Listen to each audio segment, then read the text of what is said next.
पूर्व सीएम हरीश रावत रुड़की दौरे पर रहे। रुड़की में हेलीकॉप्टर की चपेट में आए मृतक अधिकारी के घर जाकर परिजन से की मुलाकात, सांत्वना देकर जताया दुख।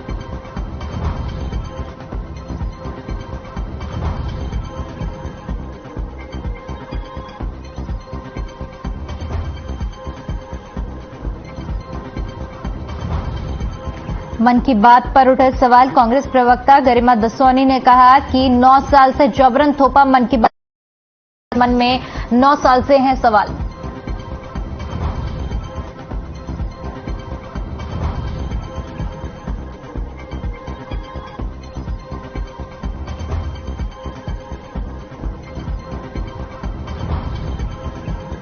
थराली में कैबिनेट मंत्री चंदन रामदास के निधन पर बीजेपी विधायक और कार्यकर्ताओं ने जताया शोक, कहा हमेशा याद रहेंगे।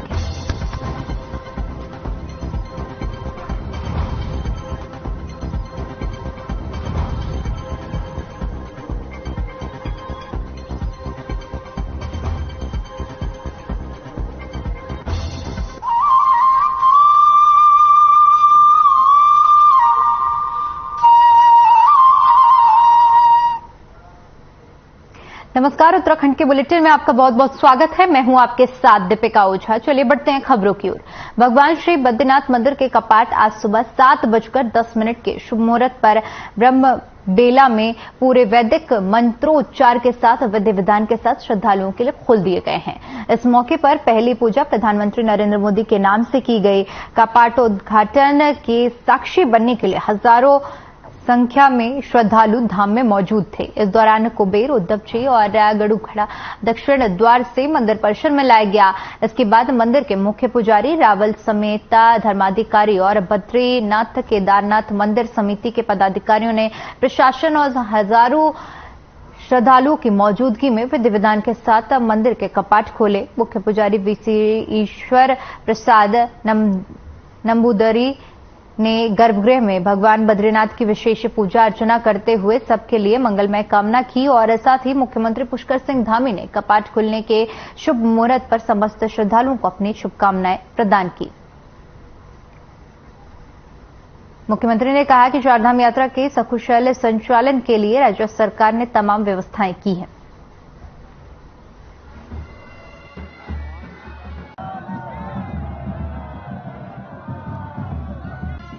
अनुभूति तो बहुत अच्छी थी, बहुत ही अच्छा लगा, मन को शांति मिली। और पहले दिन में भक्तों का जोश बहुत ही ज़्यादा रहता है, तो उसकी वाइब्स अलग ही होती है, तो रोम रोम पुलकित हो जाता है। भगवान जी के दर्शन करके अच्छा लगा। अंदर हनुमान जी के भी दर्शन करे हमने, शंकराचार्य भगवान जी भी हैं, लक्ष्मी जी मैया भी हैं, तो बहुत अच्छा लगा। थोड़े से ये है कि श्रद्धालु ज़्यादा हैं, तो सभी को मतलब शांति बनाए रखना चाहिए, आराम से धक्का मुक्की ना करें।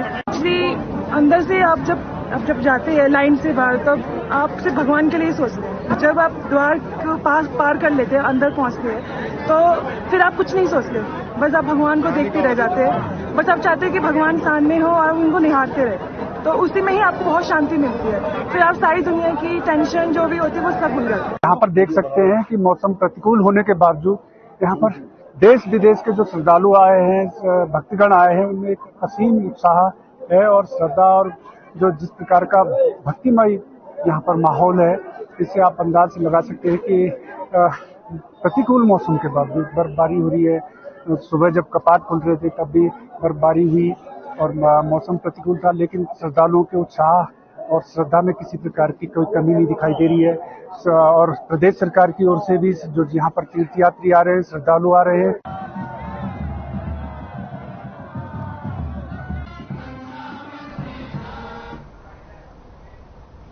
वहीं उत्तराखंड विधानसभा अध्यक्ष रितु खंडूरी भूषण ने उत्तराखंड विधायक चंदन रामदास के आकस्मिक निधन पर अपनी शोक संवेदनाएं व्यक्त की हैं। उन्होंने कहा कि चंदन रामदास जी काफी सरल और सौम्य स्वभाव के थे। उनके आकस्मिक निधन का समाचार काफी दुखद और पीड़ादायक है। उन्होंने चंदन रामदास को याद करते हुए कहा कि जब वे यमकेश्वर से पहली बार विधायक निर्वाचित होकर आए थे, तब चंदन रामदास जी ने ही उन्हें सदन और विधायकी के काफी गुण सिखाए थे। चंदन रामदास जी का निधन की आज मैंने दुखद खबर सुनी। मैं बहुत आहत हूँ, दुखी हूँ। सरल सौम्य स्वभाव के चंदन रामदास जी एक बड़े नेता थे, प्रदेश के बड़े नेता थे। हमारे लिए, हमारे प्रदेश के लिए ये बहुत बड़ा नुकसान है। पर्सनली मैं उनको पिछले 5-7 साल से जानती थी।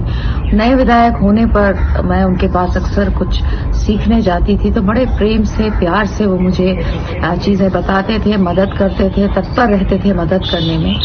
कई बार उनके आवास पर भी मैं बागेश्वर पहुंची हूं।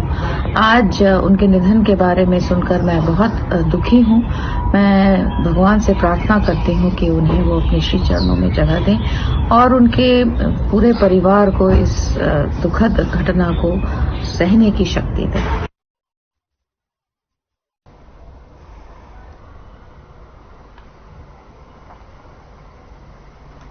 वहीं हल्द्वानी में हाई टेंशन लाइनों में काम कर रहे लाइनमैन को करंट लगने का मामला सामने आया है। दरअसल हाई टेंशन लाइन में काम कर रहा था और इसी दौरान उससे करंट लग गया, जिसकी वजह से वहीं पोल से नीचे गिर गया। बता दें कि जिसका वीडियो सोशल मीडिया पर वायरल हो रहा है। लाइनमैन हल्द्वानी के बरेली रोड के पास हाई टेंशन लाइन के पोल पर काम कर रहा था। अचानक से उसे करंट लग गया, जिसमें लाइनमैन करंट लगने से घायल हो गया, जिसे स्थानीय लोगों की मदद से सुशीला तिवारी को इलाज के लिए अस्पताल में भर्ती कराया गया। विद्युत विभाग के जेई धीरज पंत ने बताया कि जब लाइनमैन काम कर रहा था तो शटडाउन लिया गया था, लेकिन इसके लिए जांच की जा रही है कि आखिर शटडाउन के दौरान लाइन में करंट कहां से आया।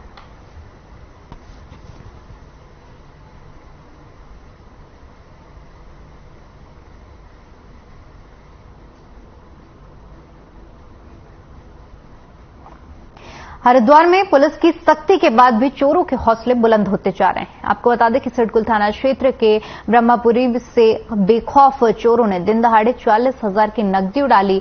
वहीं पीड़ित के पुलिस को सूचना देने के बाद भी पुलिस ने मामले की जांच शुरू कर दी है। पीड़ित दुकानदार के मुताबिक 2 अज्ञात युवक सामान लेने आए थे। इस दौरान उन्होंने दुकानदार को बातों में उलझाकर घटना को अंजाम दिया। वहीं दिन दहाड़े हुई चोरी की इस घटना से पुलिस की कार्यशैली पर भी सवाल उठ रहे हैं।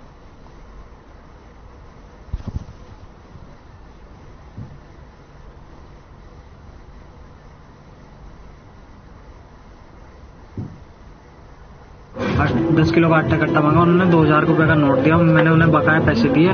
उसके बाद उन्होंने मुझे कहा कि कुछ और सामान निकाल दो। काजू मांगे उन्होंने। मैंने काजू दिखाई। उसके बाद मैं काजू उठाने गया।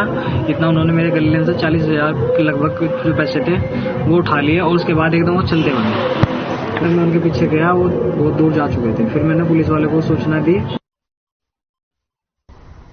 हरिद्वार में लगातार बढ़ रहे क्राइम को रोकने के लिए सभी थाना क्षेत्र में चेकिंग अभियान चलाए जा रहे हैं। बता दें कि कनखल पुलिस टीम ने नाजायज चाकू के साथ एक संदिग्ध को गिरफ्तार किया है। देर रात मुखबिर की सूचना पर आरोपी शोएब को जमालपुर रोड से एक अदद नाजायज चाकू के साथ गिरफ्तार किया है।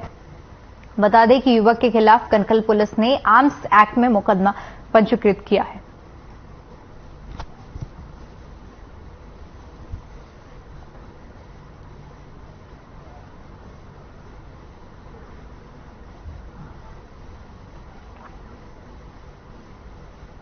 दरअसल सांसद रमेश पोखरियाल निशंक के कामकाज से नाखुश साधु संतों ने अब हरिद्वार लोकसभा चुनाव में संतों को टिकट देने की मांग शुरू कर दी है। इस पर हरिद्वार प्रेस क्लब में प्रेस कॉन्फ्रेंस करने पहुंचे भारत साधु समाज और हिंदू रक्षा सेना से जुड़े हुए संतों ने कहा कि हरिद्वार तीर्थ क्षेत्र है और अगर तीर्थ क्षेत्र में किसी साधु संत का ही लोकसभा में प्रतिनिधित्व होना चाहिए, इसलिए वे राजनीतिक दलों से अनुरोध करते हैं कि किसी संत को ही चुनावी मैदान में उतारें। प्रेस कॉन्फ्रेंस कर रहे साधु संतों ने चेतावनी दी है कि राजनीतिक दल संत को टिकट नहीं देते तो सभी संत मिलकर किसी कैंडिडेट को चुनकर निर्दलीय भी चुनावी मैदान में उतार सकते हैं। आपको बता दें कि हरिद्वार में साधु संतों की कई धड़े किसी संत को लोकसभा टिकट देने की मांग कर रहे थे, लेकिन अब यह मांग खुलकर सामने आई है।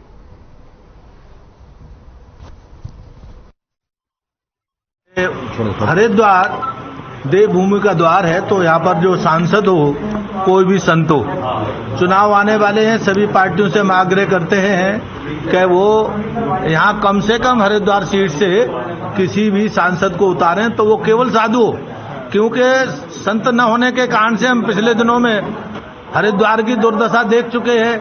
यहाँ जिहादी बढ़ रहे हैं, यहाँ मांस मदिरा का व्यापार बढ़ रहा है और यहाँ पर देशद्रोही और समाजद्रोही गतिविधियां बढ़ गई हैं। फिर संत समाज अपना एक कैंडिडेट इंडिपेंडेंट उतारेंगे। अभी समय है, इसीलिए हमने सभी पार्टियों को आग्रह किया है कि सभी पार्टियां, चाहे कोई भी दल हो, वो संसद को के रूप में संत को उतारे। और अगर उन्होंने नहीं सुना, उन्होंने सोचा कि केवल हम वोट लेंगे, अपना मनमानी करेंगे, तो फिर सभी संत सामूहिक रूप से बैठेंगे और कोई अपना प्रत्याशी तय करेंगे।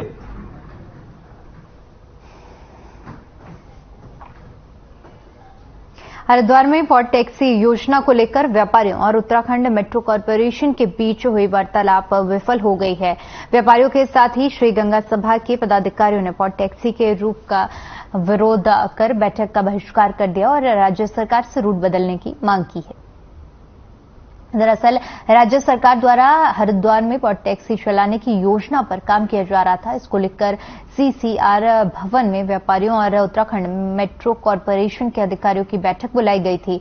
बैठक में व्यापारी और उत्तराखंड मेट्रो कॉरपोरेशन के प्रोजेक्ट डायरेक्टर तो पहुंच गए, लेकिन कोई भी प्रशासनिक अधिकारी के न पहुंचने पर व्यापारियों ने नाराजगी जताई और व्यापारियों ने साफ तौर पर कहा कि बाजार में पॉट टैक्सी संचालन से व्यापारियों को तो नुकसान होगा ही होगा, बल्कि यहां से गुजरने वाली कुंभ मेले की पेशवाई और अन्य शोभा यात्रा भी प्रभावित होंगी।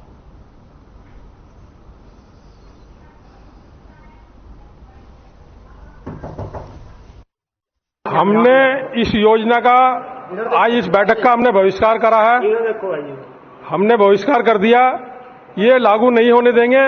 डीपीआर जो बनी, व्यापारियों को नहीं साथ में रखा गया और कोई भी विभाग का अधिकारी, आज जिला मजिस्ट्रेट यहाँ पे कोई पीडब्ल्यूडी से, कोई नगर निगम से, कोई विभाग से कोई अधिकारी नहीं है। यहाँ पे एक लिपापोती हुई है, हमने उसका विरोध करा है बैठक का। हम इसका समर्थन नहीं करते और समर्थन करते हैं जो इसका विरोध है, हमारा रूट का विरोध है। ये मैं इसीलिए मैंने कहा कि मुझे एक मीटिंग की औपचारिकता मात्र लग रही है, क्योंकि जब सब स्टेक होल्डर्स को बुला रहे हैं तो लोकल प्रशासन यहाँ निश्चित रूप से होना चाहिए था, जो ये बता सके कि क्या विधिवत रूप से सबको बता सके कि क्या उनके संज्ञान में विषय थे, क्या उनसे कोई कागजी कार्रवाई पत्राचार किया गया, नहीं किया गया, क्या किया, वो इस विषय को अच्छे से अवगत करा सकते हैं। हरिद्वार के सभी जिम्मेदार लोगों को, साधु संतों को, अखाड़ों को लेते हुए शीघ्र हम एक अच्छा सा प्रस्ताव बनाते हुए माननीय मुख्यमंत्री जी से मिलने का कार्य करें। लक्सर के सलामैलपुर गांव के ग्रामीणों ने पंचवेली चौराहे पर किए गए अतिक्रमण को हटाए जाने की मांग उप जिलाधिकारी से की, जिसके बाद उप जिलाधिकारी ने मामले का संज्ञान लिया और तहसीलदार लक्सर को 1 सप्ताह के अंदर अवैध रूप से किए गए अतिक्रमण को हटाने के आदेश दिए। साथ ही अगर कोई भी प्रशासन के रूट में रुकावट पैदा करे तो उसके खिलाफ कानूनी कार्रवाई करने का आश्वासन भी दिया गया। आपको बता दें कि लक्सर विकासखंड के इस्माइलपुर गांव निवासी सुखबीर सिंह और लखन सिंह समेत कई लोगों ने बुधवार को लक्सर तहसील पहुंचकर उप जिलाधिकारी गोपाल राम बिनवाल से मुलाकात की और उनका कहना है कि कुछ लोगों ने अपनी दबंगई की बदौलत पंचवेली चौराहे पर अतिक्रमण किया है, जिसकी वजह से लोगों को भारी दिक्कतों का सामना करना पड़ रहा है।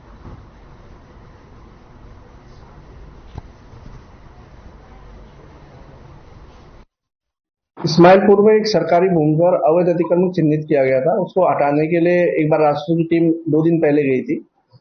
वहां पर कुछ लोगों का विरोध हुआ। विरोध के बाद पुनः पैमाइश की लोगों के द्वारा मांग की गई है। उसके एक बार पुनः विधिवत पैमाइश की जाएगी और उसके बाद जो भी अवैध अतिक्रमण उसमें पाया जाएगा उसको बलपूर्वक हटाया जाएगा। ये अभी कुछ दिन पहले से प्रकरण चल रहा है, लगभग 15-20 दिन से, क्योंकि एक लोगों की शिकायत आई थी, उसको जांच की। लेखपाल की जांच रिपोर्ट पे अतिक्रमण पाया गया था। उसको हटाने के लिए 3 दिन पहले टीम गई थी और पुनः लोगों के द्वारा एक ज्ञापन दिया गया कि अभी पूर्ण विधिवत अन्य लोगों का भी अवैध कब्जा सभी का चिन्हित करें और सभी का हटाए। तो उसको थोड़ा टाइम दे दिया गया और तहसीलदार को 1 सप्ताह के अंदर चिन्हीकरण करने के बाद अतिक्रमण को हटाने के डायरेक्शन दी गई।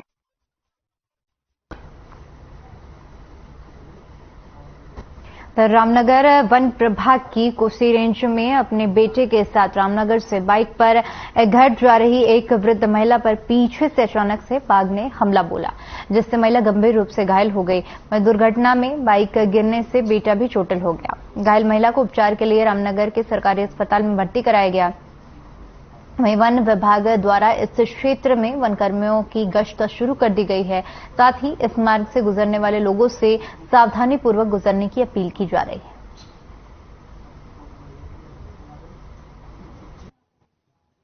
घटना ये हुई, मेरा छोटा भाई सुबह 9:45 बजे पाटकोट की तरफ पाटकोट को जा रहा था। माँ को साथ में बिठा के बीच में टेढ़ा से 1-1.5 किलोमीटर आगे चल के टाइगर ने अटैक कर दिया, जिसमें मेरी माँ घायल हो गई, भाई भी घायल हो रखा। भाई अभी यहाँ सरकारी अस्पताल रामनगर में एडमिट करा के भाई घर गया है।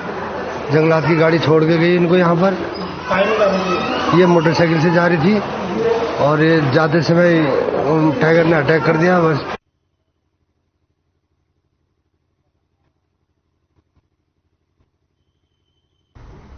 उत्तरकाशी में चारधाम यात्रा को सुगम और सुरक्षित संपादन को लेकर तीसरी आंख की भी नजर रहेगी। आपको बता दें, जिलाधिकारी अभिषेक रुहिला ने निर्देश दिया है कि गंगोत्री धाम में 12 ऑनलाइन सीसीटीवी कैमरे संचालित किए गए हैं, जिसकी लाइव निगरानी चारधाम यात्रा कंट्रोल रूम उत्तरकाशी से की जाएगी। वहीं यमुनोत्री धाम में भी पूर्व में 9 सीसीटीवी कैमरे संचालित हैं।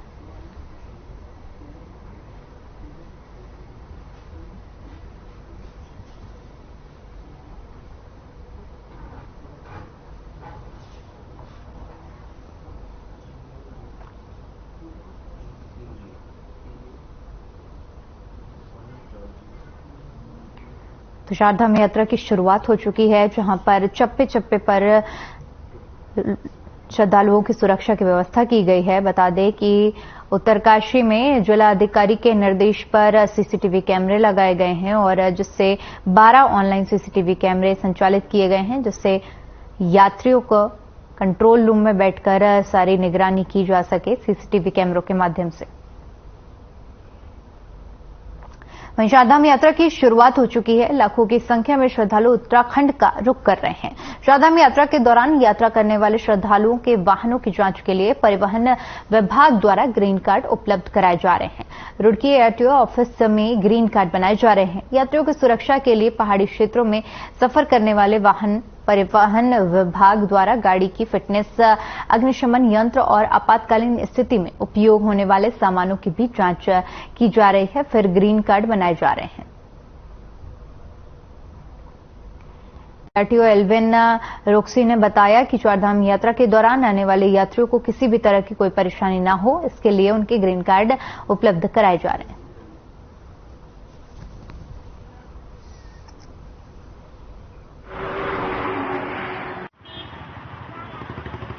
यात्रा शुरू हो चुकी है और ग्रीन कार्ड किसी भी ऑफिस में बनाया जा सकता है। ग्रीन कार्ड एक ऐसा डॉक्यूमेंट होता है जिसमें आपकी गाड़ी को चेक किया जाता है और यदि आपके पेपर सारे सही हैं तो आपको एक ग्रीन कार्ड जारी कर दिया जाता है। यदि आपको कोई रोकता है तो आप उसको सारे पेपर्स दिखाने की जगह सिर्फ ग्रीन कार्ड दिखा सकते हैं, उससे समय की बचत होती है।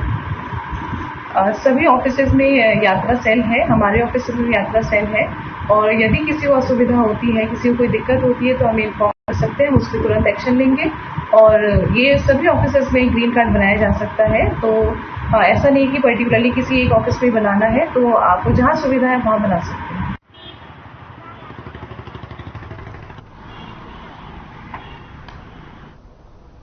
भगवान श्री बद्रीनाथ मंदिर के कपाट आज सुबह 7:10 के शुभ मुहूर्त पर ब्रह्मबेला में पूरे वैदिक मंत्रोच्चार और विधि विधान के साथ श्रद्धालुओं के लिए खोल दिए गए हैं। इस मौके पर पहली पूजा प्रधानमंत्री नरेंद्र मोदी के नाम से की गई।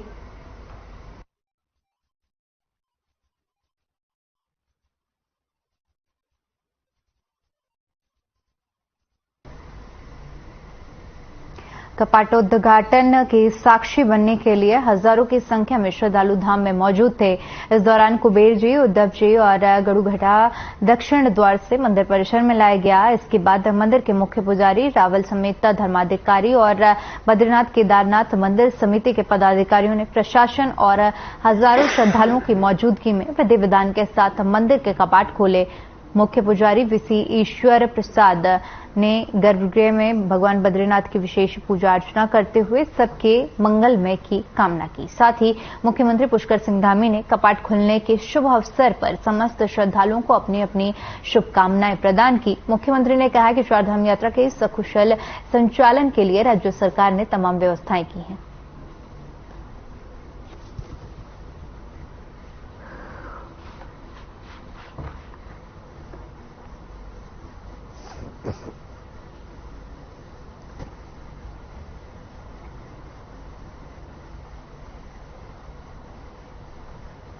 रुद्रपुर के इंदिरा बंगाली कॉलोनी के लोगों ने एसपी सिटी मनोज कात्याल के मुलाकात की और इस दौरान उन्होंने क्षेत्र में बिक रही अवैध कच्ची शराब पर रोक लगाने की मांग की है। एसपी से मिलने के बाद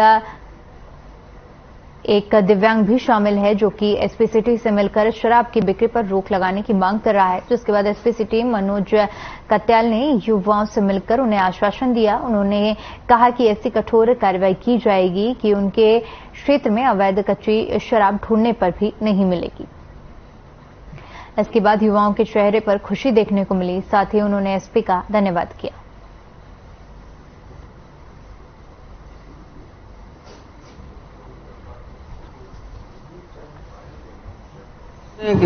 जो शिकायत दी थी शराब की, क्योंकि वहां पर कोई भी अधिकृत वहां पर शराब विक्रेता नहीं है और जिस प्रकार से वहां लोगों ने समस्या बताई कि काफी लोग त्रस्त हैं वहां पे, तो मेरे द्वारा उन्हें पूर्ण आश्वासन दिया गया है कि जिस जगह पर उन्होंने शिकायत की थी वो और बाकी सभी जगहों पे शराब टोटली बंद की जाएगी और वहां पर एकदम खुद मैं अपने पर्सनल सुपरविजन में उसको मैं मॉनिटर करूंगा, क्योंकि वो जो है एक स्पेशल व्यक्ति हैं और उनके लिए उन्होंने जब इतनी हिम्मत दिखाई है यहाँ तक आने की, तो डेफिनेटली हम लोग रिजल्ट देंगे उसमें।